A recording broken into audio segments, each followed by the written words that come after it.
नमस्कार, आप देख रहे हैं देवभूमि समाचार। मैं आपके साथ प्रियंका मलिक हाजिर उत्तराखंड की तमाम छोटी बड़ी खबरें लेकर खबरों का रुख करेंगे, लेकिन सबसे पहले एक नजर हेडलाइंस पर। त्रिस्तरीय पंचायत चुनाव परिणाम ने बीजेपी की बढ़ाई टेंशन। भाजपा के दिग्गज उम्मीदवारों को जनता ने नकारा, कांग्रेस के परिवारवाद को मिला बढ़ावा। उत्तराखंड में 12 जिला पंचायत अध्यक्ष पदों की आरक्षण लिस्ट जारी। 6 सीटों को महिलाओं के लिए किया गया आरक्षित। आरक्षण सूची में आपत्तियों को लेकर दिया गया समय। पंचायत चुनाव में धामी की दिखी धमक। मुख्यमंत्री के क्षेत्र में मिले बम्पर वोट। दूसरे क्षेत्रों में बीजेपी के दिग्गजों का निकला दम। 2027 के सेमीफाइनल में पस्त हुए दिग्गज नेता।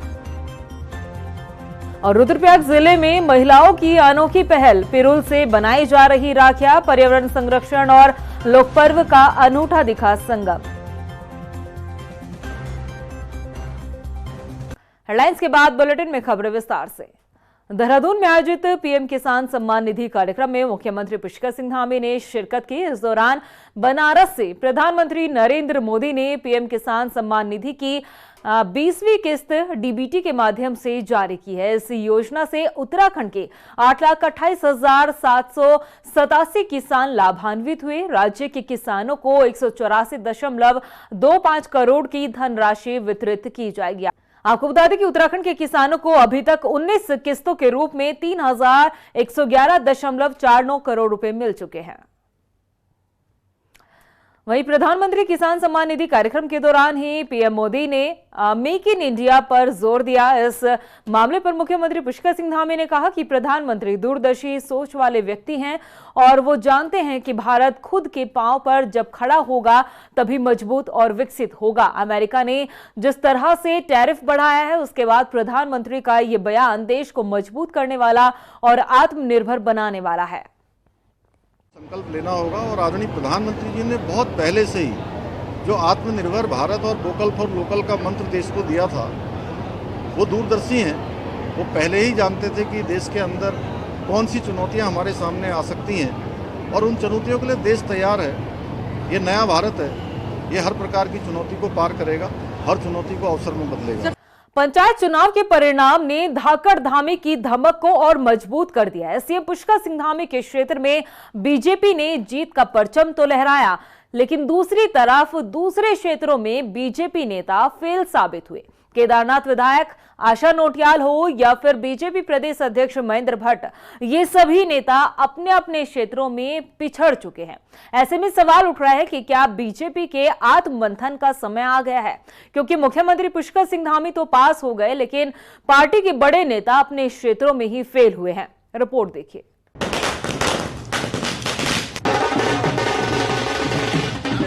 पंचायत चुनाव में धामी की दिखी धमक, लेकिन बीजेपी नेताओं की नहीं दिखी चमक। सीएम के क्षेत्र में बीजेपी ने लहराया जीत का परचम। दूसरे क्षेत्रों में बीजेपी के दिग्गजों का निकला दम। सीएम धामी हुए पास, लेकिन बीजेपी नेता हो गए फेल। उत्तराखंड में 2022 विधानसभा चुनाव हो, 2024 का लोकसभा चुनाव हो या फिर हो निकाय चुनाव, हर चुनाव में धाकड़ धामी की धमक देखने को मिलती रही और अब पंचायत चुनाव में भी दिखा सीएम धामी का दम। मुख्यमंत्री धामी के क्षेत्र में बीजेपी ने जीत का परचम लहराया। जनता के साथ साथ सियासी दलों की नजर भी सीएम धामी के गृह क्षेत्र खटीमा पर टिकी थी। खटीमा के 248 बूथों पर जो परिणाम सामने आया, उसने सीएम धामी को और मजबूत कर दिया। खटीमा की 6 जिला पंचायत सीटों में से 4 पर बीजेपी प्रत्याशियों ने जीत हासिल की, तो एक पर कांग्रेस और निर्दलीय ने जीत हासिल की। लेकिन अन्य क्षेत्रों में बीजेपी के नामी और दिग्गज नेताओं का जादू नहीं चल पाया। अपने ही क्षेत्र में सिटिंग विधायक हो या फिर बीजेपी प्रदेश अध्यक्ष, वो पार्टी प्रत्याशी को वोट ही नहीं दिला पाए। बद्रीनाथ क्षेत्र को बीजेपी प्रदेश अध्यक्ष महेंद्र भट्ट का गढ़ माना जाता है, लेकिन यहां से बीजेपी को करारी हार का सामना करना पड़ा।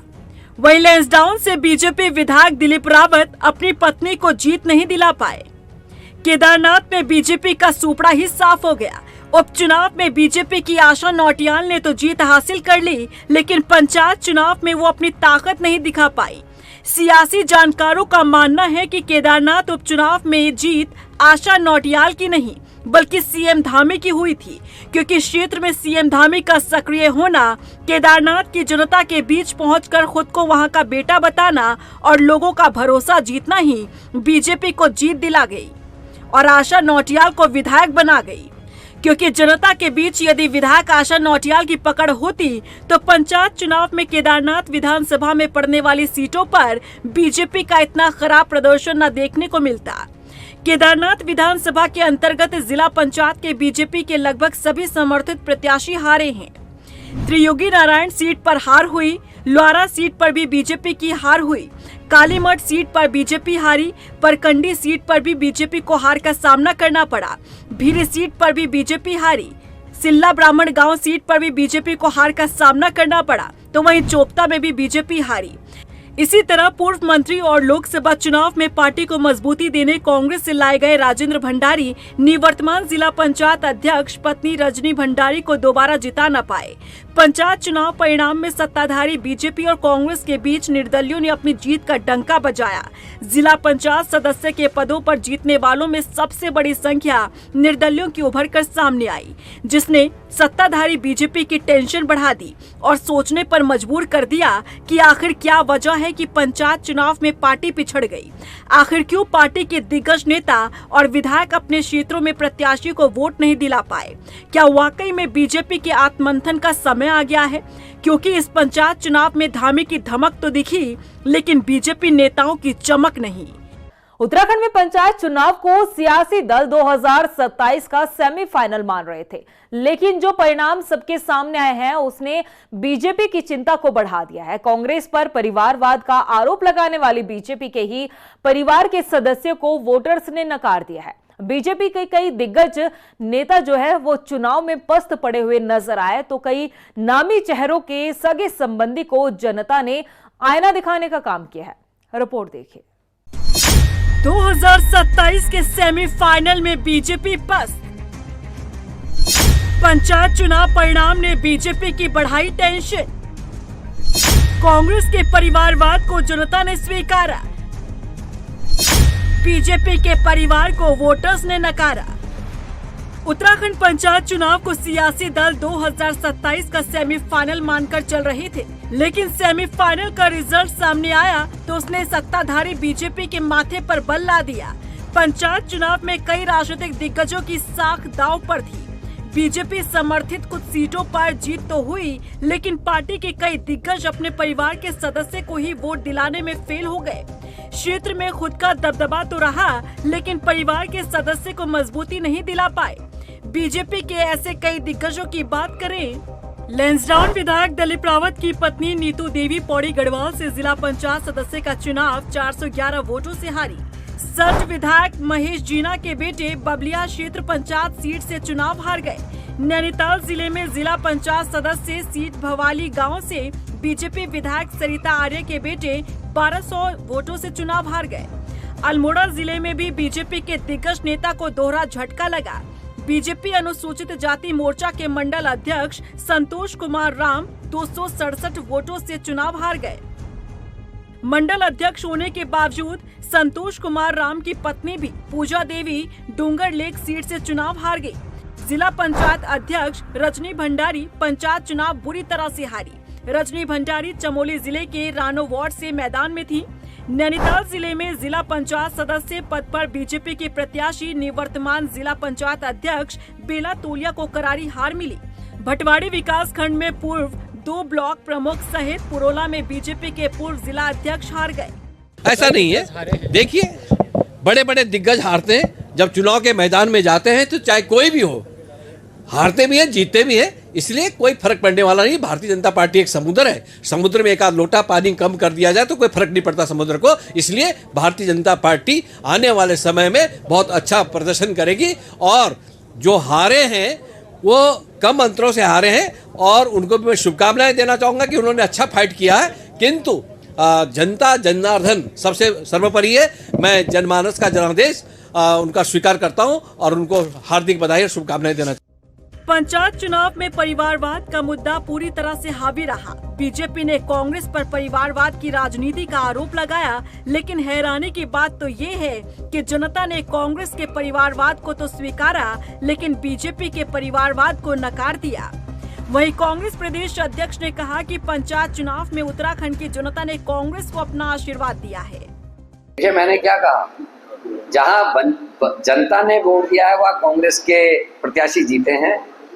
उसके बाद धन बल, बाहुबल, भय बल, ब्लैकमेलिंग के माध्यम से अगर ये अपने जिलाध्यक्ष जिताते हैं तो ये कोई शंका इसमें नहीं है, क्योंकि जिस पार्टी ने 11 साल में 9 से ज्यादा जनता की चुनी हुई सरकारें गिराई हुई, उनसे कोई उम्मीद नहीं की जा सकती। लेकिन मेरी तरफ से आप ये जरूर कह दीजिएगा कि कांग्रेस का कार्यकर्ता डरने वाला या चुपने वाला नहीं है। हम पूरी ताकत से इनका प्रतिकार करेंगे और अपने अध्यक्षों को बनाने का पूरा प्रयास करेंगे और बना के लाएंगे। बता दें कि हरिद्वार को छोड़कर 12 जिलों में हुए त्रिस्तरीय पंचायत चुनाव का परिणाम सामने आया। जिला पंचायत के कुल 358 सीटों में से बीजेपी समर्थित 100 सीट पर, कांग्रेस समर्थित 92 पर और निर्दलीय 145 सीटों पर जीते। पंचायत चुनाव के परिणाम को बीजेपी और कांग्रेस अपने अपने जनाधार से आंक रही है और इसे विधानसभा 2027 का सेमीफाइनल भी बता रही है। कांग्रेस इन परिणामों को सत्ता में वापसी की राह मान रही है, तो वहीं परिणाम ने बीजेपी की टेंशन बढ़ा दी है। उत्तराखंड में पंचायत चुनाव के परिणाम आने के बाद राज्य सरकार ने जिला पंचायत अध्यक्ष पद के लिए आरक्षण की लिस्ट जारी कर दी है। हालांकि आपत्तियों की सुनवाई के लिए वक्त दिया गया है। 6 अगस्त को आरक्षण की अंतिम लिस्ट जारी की जाएगी, लेकिन उससे पहले ही आरक्षण को लेकर मुख्य विपक्षी दल कांग्रेस सत्ताधारी बीजेपी को जमकर कोसने का काम कर रही है। रिपोर्ट देखिए। उत्तराखंड में त्रिस्तरीय पंचायत चुनाव संपन्न हो गए हैं, लेकिन असल सियासत अब शुरू हुई है। दरअसल पंचायत चुनाव के नतीजे आने के बाद अब तैयारी जिला पंचायत अध्यक्ष को चुनने की है। राज्य में पंचायती राज विभाग ने जिला पंचायत अध्यक्ष पद के लिए आरक्षण की सूची जारी की है, जिसमें अल्मोड़ा महिला आरक्षित सीट, बागेश्वर महिला आरक्षित सीट, चंपावत सामान्य सीट रखी गयी, चमोली सामान्य सीट, देहरादून महिला आरक्षित, नैनीताल सामान्य, पौड़ी गढ़वाल महिला आरक्षित सीट, पिथौरागढ़ अनुसूचित जाति, रुद्रप्रयाग महिला सीट, टिहरी गढ़वाल महिला सीट आरक्षित, उधम सिंह नगर पिछड़ा वर्ग, उत्तरकाशी सामान्य सीट रखी गई है। जारी हुई आरक्षण की लिस्ट में टिहरी, पौड़ी और देहरादून महिला आरक्षित सीट है। ये वही जिले हैं जहां पर ज्यादातर सीट मुख्य विपक्षी दल कांग्रेस के समर्थित प्रत्याशियों के कब्जे में आई। इन सीट पर जिला पंचायत अध्यक्ष से लेकर कांग्रेस की सोची गई रणनीति पर पंचायती राज विभाग ने पानी फेर दिया है। मुख्य विपक्षी दल कांग्रेस अब जिला पंचायत अध्यक्ष पर जारी आरक्षण को कोर्ट में चुनौती देने की बात कह रही है। कांग्रेस विधायक प्रीतम सिंह का कहना है कि चुनाव परिणाम से डरी हुई सरकार ने आरक्षण ऐसा घोषित किया है जो नियम के खिलाफ है। पार्टी इस आरक्षण के खिलाफ आपत्ति भी दर्ज करेगी और कोर्ट में जाने का काम भी करेगी। गलतफहमी में है सरकार। वो सोच रही है कि आरक्षण में बदलाव करके या नियम विरुद्ध आरक्षण करके, संविधान के विपरीत आरक्षण करके, आरक्षण को धत्ता बताते हुए, जस्टिस वर्मा की जो रिपोर्ट है उसको धत्ता बताते हुए जो आरक्षण किया है, वो सोच रहे हैं कि हम आरक्षण जीत जाएंगे। हम आरक्षण के खिलाफ जो है आपत्ति भी दर्ज करेंगे, न्यायालय में भी जाएंगे, और अगर ये वाद सुप्रीम कोर्ट तक लड़ना पड़ेगा तो हम लड़ेंगे। आरक्षण पर हो रहे घमासान को लेकर मुख्यमंत्री पुष्कर सिंह धामी का बयान सामने आया है। उन्होंने विपक्ष के लगाए गए आरोपों को खारिज करते हुए कहा कि आरक्षण प्रक्रिया के तहत हुआ है और आपत्ति करने के लिए समय दिया गया है। सीएम ने विपक्ष पर चुटकी लेते हुए कहा कि कांग्रेस को मानसून सीजन में पंचायत चुनाव करवाए जाने पर भी समस्या थी और अब जब चुनाव हो गए हैं तो जिला पंचायत अध्यक्ष पद के आरक्षण को बेवजह मुद्दा बना रही है। वो सब एक प्रक्रिया है, प्रक्रिया के तहत है और अभी उसके लिए सभी को समय दिया गया और सभी अपनी आपत्तियां लगा सकते हैं और आपत्तियों का निस्तारण होगा। मैं समझता हूँ कि अब ये वैसी ही बात हो गई जैसे हमने चुनाव जब घोषित किए थे, अपनी सिफारिश सरकार ने करी थी निर्वाचन आयोग की कि आप चुनाव करवाइए, सरकार तैयार है। पहले कहते थे कि चुनाव नहीं हो रहे हैं, चुनाव नहीं होंगे, सरकार चुनाव नहीं कराना चाहती है, संविधान का गला घोट रही है। जब हम चुनाव कराने चले गए तो उन्होंने कोर्ट में भेज दिया कुछ लोगों को। जब कोर्ट का निर्णय आ गया तो कहने लगे कि अब ये मानसून है, आपदा का समय है और रिजल्ट सबके सामने है पूरे प्रदेश के अंदर। हमारे त्रिस्तरीय पंचायत चुनाव प्रदेश की जनता ने हमेशा जैसे लोकसभा के चुनाव, विधानसभा के चुनाव और निकाय के चुनाव में उसी प्रकार से इन चुनावों में भाजपा के लोगों को जिताया, समर्थन किया। तेज गति से ग्राम सभाओं का विकास हुआ, हम उसके लिए प्रतिबद्ध हैं। उत्तराखंड में ये पहला ऐसा पंचायत चुनाव है जो शुरू से लेकर आखिर तक विवादों से घिरा रहा। अब चुनाव हो गए हैं, नतीजे भी आ गए हैं, तो जिला पंचायत अध्यक्ष पद पर आरक्षण मुद्दा बन गया है। ऐसे में देखना होगा कि कांग्रेस के लगाए गए आरोप कितने सही हैं। कोर्ट में मामला पहुंचने के बाद फैसला किसके पक्ष में आता है। उत्तराखंड के पंचायत चुनाव में एक अनोखा मामला सामने आया। टिहरी के एक गांव में प्रधान का चुनाव लकी ड्रॉ से हुआ, लेकिन अपनाई गई ये प्रक्रिया विवादों में आ गई है। आखिर क्यों, इस रिपोर्ट में देखिए।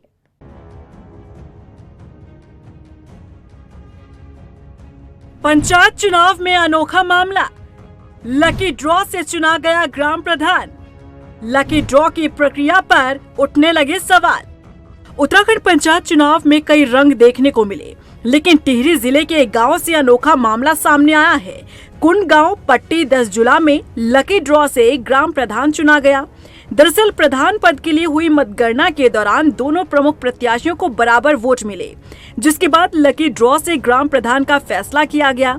इस प्रक्रिया को लेकर अब सवाल उठने लगे हैं। महिला प्रत्याशी मधु नौटियाल ने लकी ड्रॉ की पारदर्शिता पर गंभीर आपत्ति जताते हुए कहा कि लकी ड्रॉ प्रक्रिया में न उनकी सहमति ली गई और न ही दोनों पर्चियां दिखाई गई।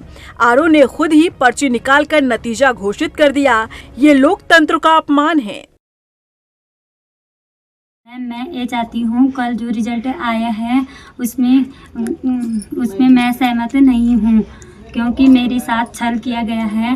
उसमें वहाँ पे जो भी पर्ची डाली वो मेरे सामने नहीं लिखी गई। पर्ची डाली तो उन्होंने गलत डाली कि सही डाली, मेरे पास कुछ भी नहीं बताया उन्होंने कि क्या हुआ वहाँ पे क्या नहीं हुआ। मामला जब उप जिला निर्वाचन अधिकारी वर्णा अग्रवाल तक पहुँचा तो उन्होंने इसे गंभीरता से लेते हुए तत्काल जाँच के आदेश दे दिए।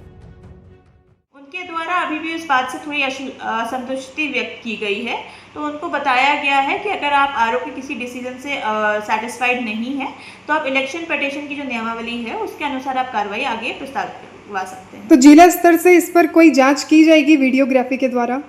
उनके द्वारा एक बार मांग की गई है कि जो रिकॉर्डिंग है कैमरे की उसमें एक बार देख लिया जाए कि किस हिसाब से ड्रॉ फ्लॉट्स हुआ है, तो उसमें हम आरओ से वो रिकॉर्डिंग मंगवा के उसमें हम देख लें।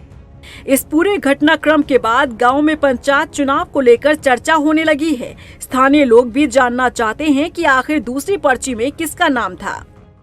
और महिला होने के कारण इसको एसडीएम ने अपने साथ बिठा लिया और इसको बाहर नहीं आने दिया, किसी से भी बात नहीं करने दी। अब अगर वो इलेक्शन लड़ रही है, अपने परिवार में एक बार बात तो करेगी, पर्ची कर रहे हैं हम, ये कर रहे हैं, तो वो सारी चीज़ें वो क्लियर करेगी। लेकिन उन्होंने ऐसा कुछ नहीं करने दिया। सेकेंडरी इन्होंने क्या करा कि जो भी पर्ची डली, इन्होंने पर्ची पे नाम लिखने के समय ना ही प्रत्याशी को दिखाया, ना मुझे एजेंट को दिखाया। मुझे तो वैसे ही बाहर कर दिया था, बट प्रत्याशी को भी इन्होंने ये नहीं दिखाया कि मधु ये आपका नाम है, ये दूसरे कैंडिडेट का नाम है। अब ये पर्ची मैं फोल्ड कर रहा हूँ और ये पर्ची अब ग्लास में जाएगी और इसे घुमा के हम आपके सामने डालेंगे और आप दोनों में से एक चुनेगा या कोई बाहर का चुनेगा। लेकिन आरओ साहब ने ऐसा कुछ नहीं करा। आरओ साहब ने वो पर्ची पहले ही बना रखी थी और उस पर्ची को बना के पहले से ही कप में रखा हुआ था और हमें कोई पर्ची ना दिखाई गई। मधु द्वारा तो विरोध किया जा रहा था कि भाई मैं पर्ची सिस्टम नहीं कर सकती। अब सबकी निगाहें प्रशासनिक जांच और वीडियोग्राफी रिपोर्ट पर टिकी है। क्या मधु नौटियाल को न्याय मिलेगा? क्या पंचायत चुनाव में नियमों का सही पालन हुआ है? आने वाले दिनों में ये तस्वीरें साफ हो जाएंगी। मसूरी आने वाले पर्यटकों को अब रजिस्ट्रेशन कराना होगा। भारी भीड़ और ट्रैफिक के दबाव को देखते हुए पर्यटन विभाग ने 1 अगस्त से इस नई व्यवस्था को लागू कर दिया है। आधार कार्ड के माध्यम से ही आपका रजिस्ट्रेशन किया जाएगा और बिना पंजीकरण के आपको मसूरी में एंट्री नहीं मिलेगी। इस नई व्यवस्था से स्थानीय पर्यटन व्यवसाय भी काफी खुश नजर आए हैं। इम्पैक्ट भी जाता है, तो पॉजिटिव वे में अगर आप लेंगे तो एक रियल टाइम जो डेटा है हम लोग कैप्चर करेंगे इसमें, और इसमें पोर्टल के माध्यम से उनको एक रजिस्ट्रेशन अपना कराना है। और ये नहीं कि वो टूरिस्ट जो मसूरी घूमने आ रहा है और जिसने अपना ऑलरेडी ऑनलाइन अपनी बुकिंग वगैरह करा रखी है, तो उसको सुविधा हम दूसरे ढंग से भी दे रहे हैं कि ये ज़रूरी नहीं है कि वो टूरिस्ट ही करे, जिसकी बुकिंग ऑलरेडी वहाँ पे हो चुकी है। हम इसको एक लिंक हम लोगों ने होटल एसोसिएशन इन लोग को भी दिया है कि जो उनके पास बुकिंग उपलब्ध है उसके आधार पर भी वो उसमें इस पोर्टल में रजिस्ट्रेशन करें।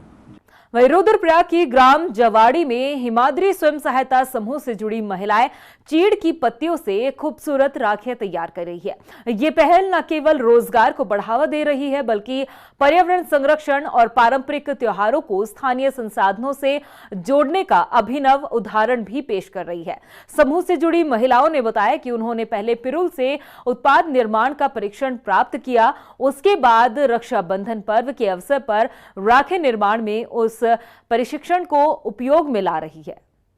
हिमाद्री स्वयं सहायता समूह की अध्यक्ष भी हूँ और साथ साथ बैंक सखी का काम भी करते हो। और बाकी आजकल सीजन का टाइम है तो रक्षाबंधन पे हमने थोड़ा आरसीटी द्वारा हमने ट्रेनिंग ली थी।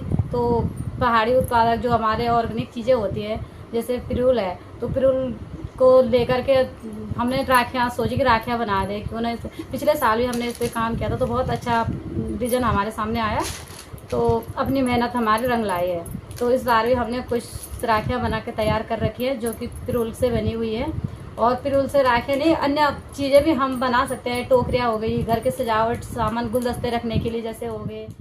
वहीं डोईवाला स्थित बीएसएफ ट्रेनिंग संस्थान ने 25 बीएसएफ जवानों का दल हिमाचल और लद्दाख की 6000 मीटर की ऊंचाई पहाड़ियों पर झंडा फहराने के लिए एक दल को रवाना किया। बीएसएफ के महानिरीक्षक अशोक कुमार ने दल को हरी झंडी दिखाकर रवाना किया। आईजी बीएसएफ अशोक कुमार ने बताया कि इस दल का नेतृत्व माउंट एवरेस्ट विजेता लवराज सिंह कर रहे हैं।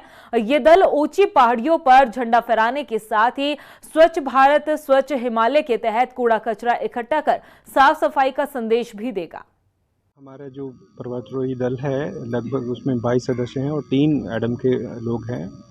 25 लोगों का ये दल है जो कि 4 चोटियों को कवर करेगा, जो कि सारी चोटियाँ 6000 फीट से ऊपर हैं, 6000 मीटर से ऊपर हैं। और मेरा पूर्ण विश्वास है कि हमारा दल ये चीज़ सफलतापूर्वक करेगा। और मैं ये भी बताना चाहूँगा कि केवल ये पीक पे चढ़ने के लिए नहीं जा रहे हैं बल्कि वहाँ जो पुराने एक्सपीडिशन गए हैं उनके थ्रू जो कचरा वगैरह इकट्ठा हुआ है उसको भी वहाँ से लेके आएगा। सो ना केवल ये पर्वतारोही दल जो है पीक पे क्लाइम करने के लिए जा रहा है बल्कि हमारा एक संदेश देना है लोगों को कि हम नेचर का भी बहुत ज़्यादा आदर करते हैं और उसमें जितनी अगर कोई गंदगी वगैरह है उसको हम साफ़ करके लाएंगे और नेचर को क्लीन करने का भी एक हमने बीड़ा उठाया है। वहीं पंचायत चुनाव में जीत के बाद अब प्रत्याशी क्षेत्र में विकास कार्यों को धरातल पर उतारने की दावे करते हुए नजर आ रहे हैं। गदरपुर विधानसभा क्षेत्र की जयनगर ग्राम सभा से जीती नवजोत कौर को ग्रामवासियों ने बधाई दी। इस मौके पर नवजोत कौर ने कहा है कि वो 24 घंटे ग्राम सभा वासियों के लिए खड़ी नजर आएगी और विकास कार्यों को आगे बढ़ाने का काम करेंगी। बहुत धन्यवाद, आपने इतनी सारी शुभकामनाएं दी हमें, आप हमारे साथ रहे हो लास्ट टाइम तक, बहुत सहयोग किया आप लोगों ने भी हमारे साथ। जनता से मैं यही अपील करती हूँ कि इतने लोग हमारे साथ थे, सबने हमें भारी मतों से विजय बनाया, हम उनके बिना कुछ भी नहीं थे, सारा कुछ उन्हीं की वजह से हुआ है, यहाँ तक उन्हीं की वजह से पहुँचे हम। मैं बहुत बहुत तहे दिल से धन्यवाद करना चाहती हूँ उन सबका जो मेरे साथ खड़े थे। और विकास की रही बात, पूरा हम देखेंगे विकास का क्या होता है, कैसे होता है, जितने हमने वादे किए हैं सब पे खरे उतरेंगे। प्रदेश की खबरों में इतना ही, फिर हाजिर होंगे कुछ और खास खबरों के साथ। तब तक के लिए मुझे दे इजाजत, लेकिन जाने से पहले एक नजर हेडलाइंस पर। नमस्कार। त्रिस्तरीय पंचायत चुनाव परिणाम ने बीजेपी की बढ़ाई टेंशन। भाजपा के दिग्गज उम्मीदवारों को जनता ने नकारा, कांग्रेस के परिवारवाद को मिला बढ़ावा। उत्तराखंड में 12 जिला पंचायत अध्यक्ष पदों की आरक्षण लिस्ट जारी, 6 सीटों को महिलाओं के लिए किया गया आरक्षित। आरक्षण सूची में आपत्तियों को लेकर दिया गया समय। पंचायत चुनाव में धामी की दिखी धमक, मुख्यमंत्री के क्षेत्र में मिले बम्पर वोट। दूसरे क्षेत्रों में बीजेपी के दिग्गजों का निकला दम, 2027 के सेमीफाइनल में पस्त हुए दिग्गज नेता। और रुद्रप्रयाग जिले में महिलाओं की अनोखी पहल, पिरूल से बनाई जा रही राखियां, पर्यावरण संरक्षण और लोकपर्व का अनूठा दिखा संगम।